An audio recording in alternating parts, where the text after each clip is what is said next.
ومن سيئات أعمالنا من يهد الله فلا مضل له ومن يضلله فلا هادي له قد كان لكم في رسول الله أسوة حسنة إنما المؤمنون الذين إذا ذكر الله وجلت قلوبهم وإذا تليت عليهم آياته زادتهم إيمانا وعلى ربهم يتوكلون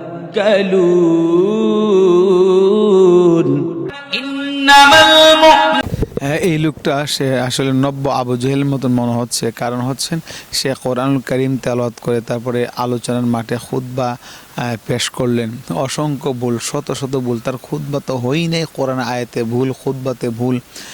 সে আবার তার দেখুন তার মুখের দাড়িগুলো ছোটো ছোটো, আসলে এক মুষ্টি দাড়ি রাখার বিধান, কিন্তু তার মুখে এক মুষ্টি দাড়ি নেই, সে ছোটো ছোটো সে দাড়ি সাটে সে ফাসেক হয়ে গিয়েছেন।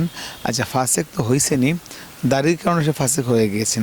আবার সে যে খুতবা পড়লেন, তারপর কোরআনের আয়াত পড়লেন, এগুলি অসংখ্য ভুল রয়েছেন। এই সমস্ত লোকদেরকে আপনি স্টেজ দিবেন না, দিলে আলেম ওলামাদের অসম্মানী হবে।